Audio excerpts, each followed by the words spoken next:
नमस्कार दोस्तों, स्वागत है आपका स्टडी फोकस में। तो दोस्तों, आई होप आपको वीडियोज अच्छी लग रही होंगी। आज की वीडियो में आपके लिए कुछ एक और सरप्राइज भी है जो कि स्टडी फोकस आपके लिए लाया है। और हर एक वीडियो में स्टडी फोकस आपको कुछ ना कुछ नया लाकर सरप्राइज कर देता है दोस्तों। तो आज की वीडियो में भी कुछ सरप्राइज रहने वाला है, तो उसके लिए आपको वीडियो अंत तक देखनी पड़ेगी। तो फोर्सफुली देखनी ही पड़ेगी दोस्तों, क्योंकि कुछ ऐसा सरप्राइज है जिससे आपका जो करंट अफेयर्स है उसको कैसे रिवाइज कर सकते हैं, या किस तरीके से आपको एक बेस्ट तरीका जो स्टडी फोकस लाया है वो आपको पता चल जाएगा। और दोस्तों, वो कहते हैं ना कि रिवीजन ही क्या है आपकी की है, किस चीज की, सक्सेस की। तो जितना रिवीजन रहेगा उतनी आपको सक्सेस रहेगी। यानी कि आप अगर दोस्तों कितने भी टॉपिक पढ़ लो, कितने पूरी किताबें पढ़ लो, बट जो जो सिलेबस, जो जो टॉपिक आपके रिवाइज्ड हुए होंगे टाइमली, और वही टॉपिक आपको क्या करेंगे, पेपर में हेल्प करेंगे दोस्तों। वही उन्हीं क्वेश्चन पे आप कॉन्फिडेंट रहोगे कि हाँ, हमारा ये क्या है, क्वेश्चन सही है और इससे हम क्या कर सकते हैं, एग्जाम को क्लियर कर सकते हैं, क्रैक कर सकते हैं। तो ये स्ट्रेटजी क्या रहेगी, स्टडी फोकस की यही स्ट्रेटजी रहेगी। तो ये बताइए दोस्तों, कौन सी महानुभूति हैं जिन्होंने इस में से एक ऑर्गेनाइजेशन की क्या है, फाउंडेशन करी है, फाउंड किया है। तो पहला क्वेश्चन अगर हम बात करते हैं दोस्तों, एक प्रतिस्पर्धात्मक रिपोर्ट है, यानी कि वर्ल्ड जो कि ग्लोबल कॉम्पिटिटिव रिपोर्ट है, वो किसने उसकी पब्लिश कौन करता है उस रिपोर्ट को, यानी कि वैश्विक प्रतिस्पर्धात्मक रिपोर्ट कौन प्रकाशित करता है। तो उसका आंसर क्या है? Option A UNDP, B WHO, C WEF और डी आईएमएफ। तो इसका जो राइट आंसर है दोस्तों वो है सी डब्ल्यूईएफ, यानी कि वर्ल्ड इकोनॉमिक फोरम, आर्थिक वैश्विक पूंजी मंच अगर हम बात करते हैं। तो विश्व आर्थिक मंच यानी डब्ल्यूईएफ की अगर हम बात करते हैं दोस्तों, तो वार्षिक बैठक जो इसकी इस बार 2024 में हो रही है, दावोस स्विट्जरलैंड में हो रही है 15 जनवरी से 19 जनवरी तक। आज जो मीटिंग है वो खत्म हो जाएगी। मुख्यालय की बात करते हैं इसके, जिनेवा स्विट्जरलैंड में है। तो इसकी जो खोज करी थी वो मैकेनिकल इंजीनियर थे।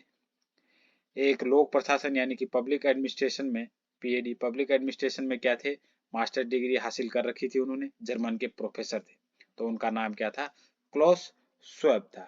ये हमारे क्या है, क्लॉस स्वेब है। तो वर्ल्ड इकोनॉमिक फोरम की स्थापना करी थी उन्होंने 1971 में, जिसका नाम क्या रखा गया था, यूरोपियन प्रबंधन फोरम, यानी कि यूरोपियन मैनेजमेंट फोरम उस टाइम पे इसका नाम रखा गया। 1987 में इसी नाम को बदलकर विश्व आर्थिक मंच यानी डब्ल्यूईएफ, वर्ल्ड इकोनॉमिक फोरम रख दिया गया। 2015 में जो फोरम था उसको अंतरराष्ट्रीय मान्यता मिली गई, यानी कि इंटरनेशनल ऑर्गेनाइजेशन का मान्यता दी गई। डब्ल्यूईएफ की और अगर उपलब्धि की बात करते हैं हम, तो जो G20 है, हमारी जो कंट्रीज हैं G20 दोस्तों, इसमें बताइए कि कौन कौन से कंट्रीज हैं। तो जो 1998 में G20 की हमारी स्थापना हुई थी, उत्पत्ति हुई थी, उसी टाइम पर ये किसकी देन है, डब्ल्यूईएफ की देन है, जिसने क्या कहा था कि विकासशील देशों को शामिल कर क्या करेंगे, एक ऐसा गुट बनाएंगे जो क्या करेगी, अवधारणा करेगी जिसको उभरने के लिए। और जब उस टाइम पर जो उसमें शामिल होते थे वो कौन होते थे, वित्त मंत्रियों की एक सीमित थी उस टाइम तक। तो G20 की उत्पत्ति भी अगर हम बात करते हैं कि किस ऑर्गेनाइजेशन के द्वारा की गई थी, तो वो जो फाउंडेशन की ईंट रखी गई थी वो किसके द्वारा रखी गई थी, डब्ल्यूईएफ यानी वर्ल्ड इकोनॉमिक फोरम, यानी विश्व आर्थिक मंच। अगर हम विश्व आर्थिक मंच की बात करते हैं, जो इसी रिपोर्ट पब्लिश करते हैं मेनली, वो है global competitive report, global gender gap report, energy transition index, global risk report, global travel tourism report. Hindi में देख लीजिए, विश्व प्रतिस्पर्धात्मक रिपोर्ट, वैश्विक लिंग अंतर रिपोर्ट, ऊर्जा संक्रमण सूचकांक, वैश्विक जोखिम रिपोर्ट, वैश्विक यात्रा और पर्यटन रिपोर्ट। तो ये आज हमने डब्ल्यूईएफ के बारे में जाना दोस्तों। जो मेनली क्वेश्चन इसमें बनता है डब्ल्यूईएफ का, या तो जो उत्तराखंड में बेस्ड क्वेश्चन बनेगा दोस्तों, वो क्या बनेगा कि डब्ल्यूईएफ की स्थापना कब हुई थी, यानी 1971 में। एक ये याद रखना है दोस्तों, और दूसरा, जितनी भी इसकी रिपोर्ट जो ये पब्लिश करता है वो जरूर याद रखनी है, क्योंकि जो उत्तराखंड के एग्जाम्स होते हैं पीसीएस, आरओ, एआरओ, उसका ट्रेंड क्या होता है दोस्तों क्वेश्चन पूछने का, फैक्ट वाइज क्वेश्चन पूछता है, जिसमें से आप देख सकते हो कि हमने जो फैक्ट वाइज क्वेश्चन पूछने के जो तरीके हैं या कोई इसमें क्वेश्चन पूछे जा सकते हैं वो आपको बता चुके हैं कि किस तरीके का क्वेश्चन इसमें पूछा जा सकता है। हेडक्वार्टर जेनेवा स्विट्जरलैंड, मीटिंग कहाँ पर हुई, दावोस स्विट्जरलैंड, और जो इसकी रिपोर्ट तैयार करता है ये वैश्विक प्रतिस्पर्धा रिपोर्ट, वैश्विक लिंग अंतर रिपोर्ट, ऊर्जा संक्रमण सूचकांक और अन्य, ये सारी रिपोर्टें आपको याद रखनी है। दूसरा क्वेश्चन देख सकते हो दोस्तों, भारत मलेरिया से कब मुक्त होगा, when will India B free from malaria, 2025, 26, 27, 2030, यानी ए बी सी डी। तो जो राइट आंसर है आपका दोस्तों वो है 2027।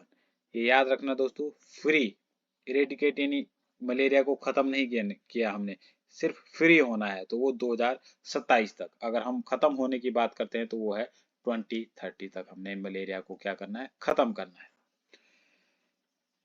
अभी जो न्यूज में है वो किस लिए है कि डब्ल्यूएचओ ने काबो वर्डे कंट्री है जिसको क्या कर दिया, मलेरिया मुक्त घोषित कर दिया है। किसने, डब्ल्यूएचओ ने, वर्ल्ड हेल्थ ऑर्गेनाइजेशन ने। ठीक, इसके बाद अगर हम बात करते हैं कि मॉरिशस और अल्जीरिया जो अफ्रीकन कंट्रीज हैं, उसमें से जो तीसरी कंट्री बन चुकी है जिसको इन्होंने क्या कर दिया है, मलेरिया फ्री घोषित कर दिया है। आप जान सकते हो दोस्तों कि जो सदर्न जो अफ्रीकन कंट्रीज हैं उनमें मैक्सिमम जो बीमारी होती है वो मलेरिया, एड्स वगैरह या डेंगू, ये सारी चीजें होती हैं, क्योंकि वहां पर क्या होती है, साफ सफाई का इतना ध्यान नहीं दिया जाता है और गर्म इलाका भी है, तो गरीबी ज्यादा भी है दोस्तों। तो इसलिए जो काबो वर्डे है यहाँ पर वो तीसरी कंट्री बन चुकी है जिसको मलेरिया मुक्त घोषित कर दिया है डब्ल्यूएचओ ने। अभी तक डब्ल्यूएचओ ने 43 देशों को और एक क्षेत्र को मलेरिया मुक्त का एक सर्टिफिकेट दिया है। अगर हम दक्षिणी पूर्व एशियाई क्षेत्र की बात करते हैं, जो हमारे दक्षिणी पूर्व एशियाई क्षेत्र हैं जैसे कि श्रीलंका, मालदीव्स और अन्य चाइना, ये हमारे जितने भी कंट्रीज हैं उनमें से मालदीव्स 2015, श्रीलंका 2016 में डब्ल्यूएचओ के द्वारा मलेरिया मुक्त घोषित कर दिया गया है, और भारत अभी भी मलेरिया मुक्त घोषित नहीं हुआ है। मलेरिया की बात करते हैं तो एनोफिलीज जो मच्छर होता है उसके काटने से क्या हो जाता है, मादा एनोफिलीज के काटने से, जो कि फीमेल, मादा यानी फीमेल, फीमेल जो एनोफिलीज होती है उसके काटने से क्या होता है, डेंगू होता है। अगर हम बात करते हैं कि राष्ट्रीय पहल यानी कि नेशनल इनिशिएटिव कौन कौन से हैं जो हम मलेरिया फ्री करना चाहते हैं इंडिया को, अगर इसमें पहला पॉइंट देख सकते हो आप, राष्ट्रीय वेक्टर जनित रोग नियंत्रण कार्यक्रम, राष्ट्रीय मलेरिया नियंत्रण कार्यक्रम, मलेरिया उन्मूलन के लिए राष्ट्रीय ढांचा 2016 से लेकर 2030 तक, उच्च बोझ से उच्च प्रभाव यानी HBHI पहल, और मेरा भारत मलेरिया उन्मूलन अनुसंधान गठबंधन भारत, यानी कि मेरा भारत। अगर हम बात करते हैं मलेरिया एलिमिनेशन रिसर्च एलियंस, जो कि मेरा इंडिया कहलाता है। ये क्वेश्चन जरूर आ सकता है दोस्तों कि मेरा इंडिया इनिशिएटिव जो नेशनल इनिशिएटिव है वो किस से रिलेटेड है। अगर आपको इसकी फुल फॉर्म पता होगी कि मलेरिया एलिमिनेशन रिसर्च एलियंस, तो आप इसका आंसर इजीली दे सकते हो कि मलेरिया से रिलेटेड है।